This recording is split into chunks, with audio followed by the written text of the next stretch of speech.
संजय खोडकेंना विधान परिषदेची उमेदवारी दिल्यामुळे राष्ट्रवादीत नाराजी। खोडकेंना उमेदवारी देऊन एका घरात 2 आमदारकी दिल्याची तक्रार। पदाधिकाऱ्यांनी अजित पवारांकडे नाराजी व्यक्त केल्याची माहिती। विधानसभा विरोधी पक्षनेते पदाचं नेमकं काय होणार याकडे लक्ष। अधिवेशनाचे शेवटचे काही दिवस उरले असून अजूनही कुठलाही निर्णय घेण्यात आला नाही। ठाकरेंच्या शिवसेनेने पदासाठी भास्कर जाधव यांचं नाव अध्यक्षांकडे दिलं। मनसेकडून मुंबई अध्यक्षपद निर्माण केलं जाईल। त्याचसोबत 3 मुंबई उपाध्यक्ष नेमले जातील। आगामी मुंबई महानगरपालिका निवडणुकांच्या पार्श्वभूमीवर मनसेची मोर्चे बांधणी सुरू।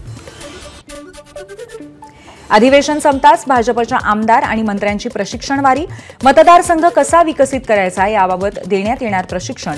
उत्तन इथल्या रामभाऊ म्हाळगी प्रबोधिनी इथे 2 दिवस प्रशिक्षणाचा कार्यक्रम।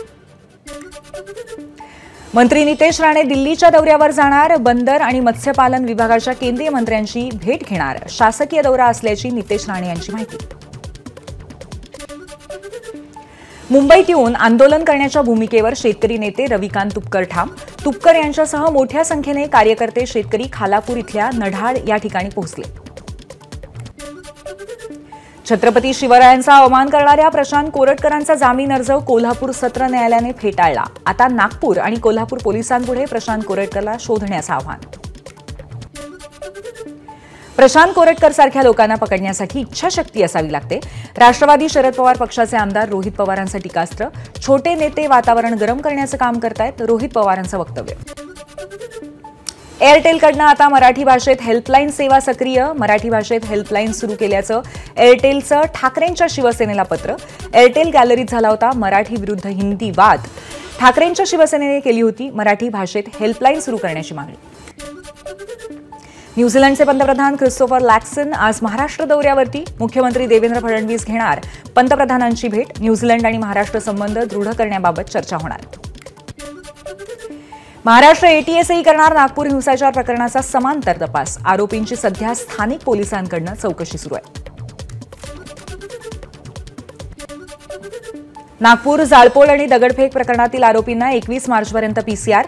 रात्री जिल्हा सत्र न्यायालयामध्ये सुनावणी पार पडली आणि आतापर्यंत एकूण 46 आरोपींना अटक करण्यात आली आहे। नागपुरात तणावादरम्यान जमावाकडनं महिला पोलिसाचा विनयभंग। चिटणीस पार्क ते सीए रोडकडे जाणाऱ्या रस्त्यावरती संतापजनक प्रकार। इतर महिला पोलिसांनाही शिवीगाळ, अश्लील शेरेबाजी। नितेश राणेंसारख्या भंपक बेताल माणसाला जाणीवपूर्वक मोकळीक देणं ही फडणवीसांची पूर्वनियोजित योजना। सुषमा अंधारेंची टीका। तर पोलिसांना सुरक्षित ठेवू शकत नसाल तर राज्य सुरक्षित कसं राहील, अंधारेंचा सवाल। नागपूरच्या संवेदनशील भागातील 11 पोलीस ठाण्याच्या हद्दीतील संचारबंदी तुर्तास कायम। नागपूर पोलिसांचा निर्णय। परिस्थितीचा आढावा घेऊन टप्प्याटप्प्याने संचारबंदी शिथिल करण्यात येईल। नागपुरात सोमवारी ज्या भागात हिंसाचार झाला त्या भागातील शाळा, दुकानं आजही बंद। महाल, इतवारी, भालदापुरा, हंसापुरी, मोमिनपुरा, कोतवाली, चिटणीस पार्क भागातील शाळा आणि दुकानं बंद। अतिमहत्वाच्या सेवा अंशतः सुरू। नागपूरच्या महाल भागातील हिंसाचारग्रस्त भागामध्ये नागरिकांकडून सुरक्षेसाठी पब्लिक बॅरिकेडिंग। हल्लेखोर परत येऊ नयेत यासाठी बॅरिकेडिंग। औरंगजेबाच्या नावाने 400 वर्षांपूर्वी गाडलेला औरंग्या पुन्हा जिवंत केला गेला, कारण भाजपच्या पोटात नवा शिवाजी वाढतोय। सामनाच्या अग्रलेखातून हल्लाबोल। नागपुरात झालेल्या तणावानंतर छत्रपती संभाजीनगरमध्ये पोलीस अलर्ट मोडवर। वेगवेगळ्या ठिकाणी पोलिसांची पथकं तैनात। पोलीस आयुक्त, उपायुक्तांसह अधिकाऱ्यांचा फ्लॅग मार्च। नागपुरात हिंसाचार घडलेल्या भागांमध्ये महसूल विभागाच्या 5 पथकांकडून पंचनामा। नुकसान भरपाई देण्यासंदर्भातला निर्णय शासन घेईल, अधिकाऱ्यांची माहिती। छत्रपती संभाजीनगरमध्ये आक्षेपार्ह पोस्ट केल्याप्रकरणी 8 गुन्हे दाखल। एकूण 506 आक्षेपार्ह पोस्ट सायबर पोलिसांकडून डिलीट। औरंगजेब कबर वादाच्या पार्श्वभूमीवर पोलिसांची कारवाई। भंडाऱ्यात एका तरुणाने औरंगजेबाचं स्टेटस ठेवल्यामुळे तणावाची स्थिती। विश्व हिंदू परिषद, बजरंग दलाच्या कार्यकर्त्यांनी गाठलं भंडारा पोलीस स्टेशन। तरुणावर गुन्हा दाखल करून अटक करण्याची मागणी। अहिल्यानगरच्या देहरे गावामध्ये ग्रामपंचायत जागेवरती मुस्लिम समाजाकडून करण्यात आलेलं पक्क अतिक्रमण काढलं। ग्रामपंचायत जागेवरती अनधिकृतपणे घरं बांधण्यात आली होती। हिंदू संघटनांच्या आंदोलनानंतर प्रशासनाची कारवाई. यवतमाळच्या आर्णीमध्ये एका 40 वर्षीय व्यक्तीवरती अज्ञातांकडून चाकू हल्ला. दुचाकीवरून आलेल्या व्यक्तीने केलेल्या चाकू हल्ल्यात अशोक साव गंभीर जखमी. स्वारगेट बलात्कार प्रकरणातील आरोपी दत्ता गाडेच्या वकिलाला अपघातामुळे जखम. वकील डोंगरे यांचं अपहरण करून त्यांना मारहाण झाल्याचं वृत्त खोटं, पोलिसांचं स्पष्टीकरण.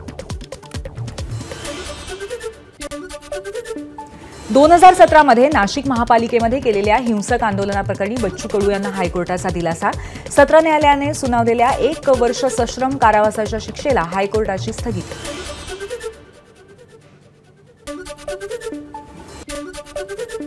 राष्ट्रवादी काँग्रेस पक्षाच्या फ्रंटल सेल राज्यप्रमुख आणि कार्याध्यक्षांची आज बैठक.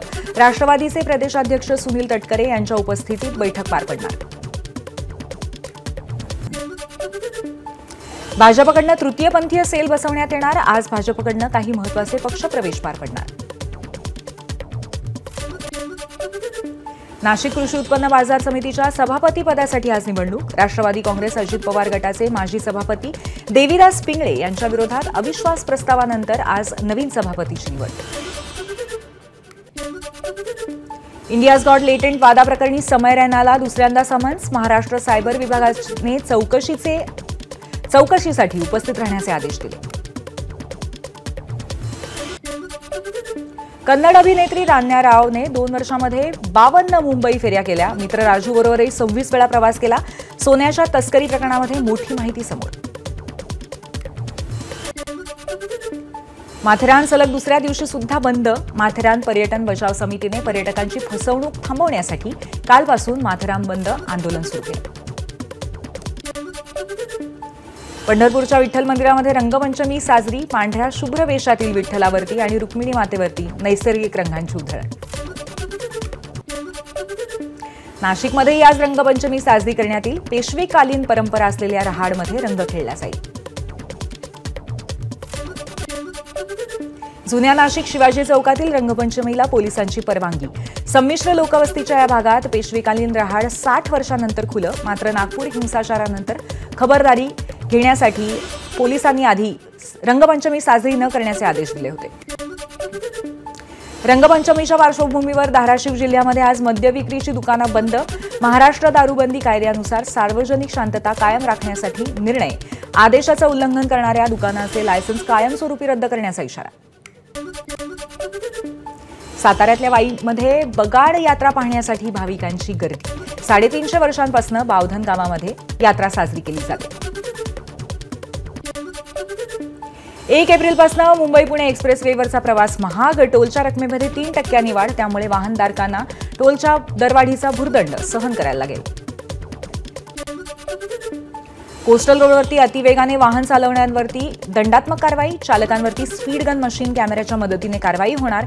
वेगाने गाडी चालवणाऱ्या 2964 वाहनांना आतापर्यंत दंड आकारला. उपमुख्यमंत्री एकनाथ शिंदेंची माहिती.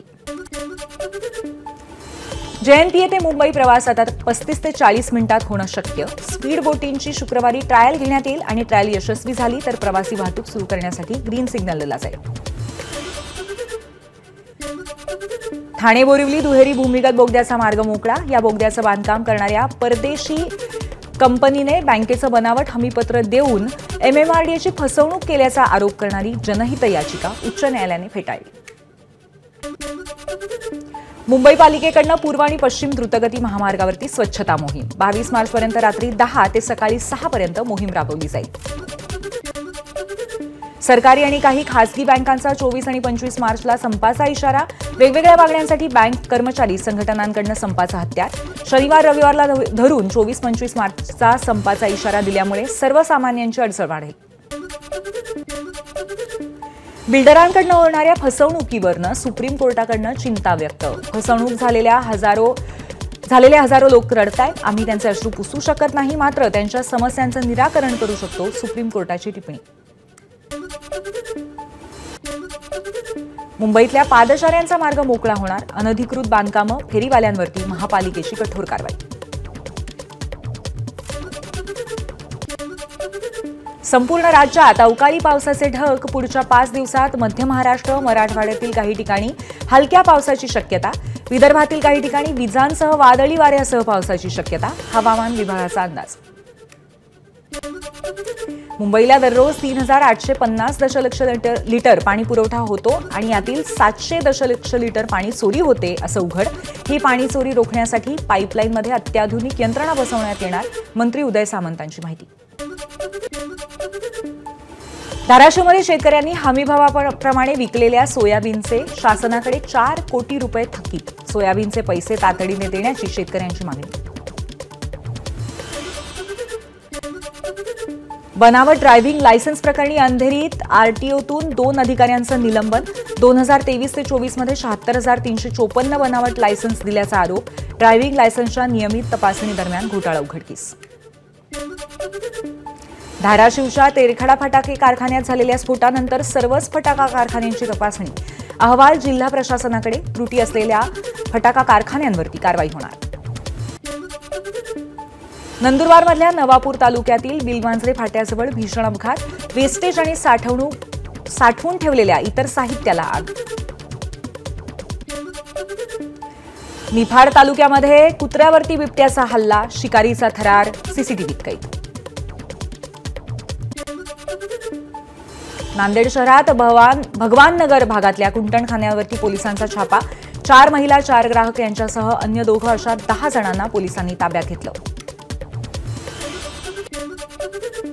मध्य प्रदेशातनं नागपूरकडे कत्तलीसाठी नेत असलेल्या 31 जनावरांची भंडारा पोलिसांकडून सुटका. 2 ट्रकसह 45 लाखांचा मुद्देमालही जप्त.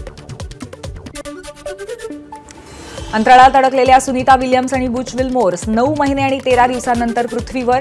पहाटे 3:27 यान फ्लोरिडाच्या किनाऱ्यावर उतरलं.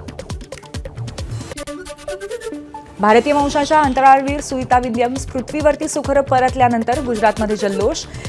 सुनीता विल्यम्स यांच्या गुजरातमधील मेहसाणा इथल्या मूळ गावामध्ये फटाके फोडत जल्लोष. अंतराळवीर सुनीता विल्यम्स पृथ्वीवर परतल्यानंतर भारतात येण्याची शक्यता. पंतप्रधान मोदींनी सुनीता विल्यम्स यांना पत्र लिहून भेटीचं आमंत्रण दिलं. घुसखोरीशी संबंधित प्रकरणाचा तपास करण्यासाठी एनआयएकडून छापेमारी. जम्मू काश्मीरमध्ये 10 ठिकाणी एनआयएचे छापे. मतदार ओळखपत्रासोबत आधार कार्ड लिंक करणार. दिल्लीतील बैठकीनंतर केंद्रीय निवडणूक आयोगाचा निर्णय. सर्वोच्च न्यायालयाचे निकाल आणि घटनेतील तरतुदीनुसार निर्णय घेतल्याची आयोगाची माहिती. भारताचे सरन्यायाधीश न्यायमूर्ती संजीव खन्ना आणि सर्वोच्च न्यायालयाचे न्यायाधीश कुटुंबियांसह राष्ट्रपती भवनात अमृत उद्यानाला दिली भेट. राष्ट्रपती द्रौपदी मुर्मूंशीही संवाद साधला. मणिपूरमधल्या पीडितांच्या कायदेशीर आणि वैद्यकीय मदतीसाठी सर्वोच्च न्यायालयाचे न्यायाधीश करणार मणिपूरचा दौरा. सर्वोच्च न्यायालयाचे 6 न्यायाधीश 22 आणि 23 मार्चला मणिपूरला जाणार. गोव्यातल्या मनोहर आंतरराष्ट्रीय विमानतळावरनं एअर इंडिया करणार विमानसेवेचा विस्तार. 15 एप्रिलपासून मोपा विमानतळावरनं बंगळुरू, चेन्नई, दिल्ली, इंदूर, पटना या 5 प्रमुख शहरांमध्ये विमानसेवा. अमेरिकन अब्जाधीश जॉर्ज सोरोस यांच्याशी संबंधित एनजीओच्या बंगळुरूतील कार्यालयावरती ईडीचे छापे. यामध्ये George Soros foundation, open Soros foundation आणि अॅम्निटी संस्थांचा समावेश. मध्य प्रदेशच्या शिवपुरीतील माता टीला धरणात भाविकांना घेऊन जाणारी बोट उलटली. 3 महिलांसह 7 जण बेपत्ता. 8 जणांना वाचवण्यात यश. अहमदाबादच्या पालदी भागात एका बंद फ्लॅटमधनं 80 कोटी रुपयांचे 95.5 किलो सोनं आणि 60 लाख रुपये रोकड जप्त. डीआरआय आणि गुजरात एटीएसची कारवाई. डोनाल्ड ट्रम्प आणि व्लादिमीर पुतीन यांच्यात फोनवरनं चर्चा. युक्रेन रशियातील युद्धविरामाबाबतीत दोघांमध्ये चर्चा. हा संघर्ष कायमस्वरूपी शांततेने संपला पाहिजे. दोन्ही नेत्यांनी सहमती दर्शवली. रशिया आणि युक्रेन युद्धामध्ये अण्वस्त्राचा वापर होणार होता यासाठी मोदींनी त्यांना परावृत्त केल्याचा पोलंडचे परराष्ट्र विभागाचे उपमंत्री व्लादिस्ला टिओफिल बार्टोसजेव्स्की यांचा दावा. इस्रायलचे गाझावरती हवाई हल्ले. 413हून अधिक पॅलेस्टिनींचा मृत्यू तर 500हून अधिक जखमी. गाझाच्या आरोग्य मंत्रालयाची माहिती. 2024-25 या वर्षामध्ये अमिताभ बच्चन सर्वाधिक कर भरणारे भारतीय सेलिब्रिटी. 120 कोटी रुपयांचा कर भरला. कर भरण्याच्या बाबतीत शाहरुख खानलाही मागे टाकलं. यावर्षी अमिताभ बच्चन यांची एकूण कमाई 350 कोटी रुपये. आर्यन ग्रुप ऑफ कंपनीकडनं नाना पाटेकर यांच्या संस्थेला 20 कोटी आणि सयाजी शिंदेंच्या सह्याद्री देवराई संस्थेला 5 कोटी रुपयांचा निधी. खासदार रक्षा खडसे यांच्याकडनं निधी सुपूर्द. एबीपी माझा, उघडा डोळे बघा नीट.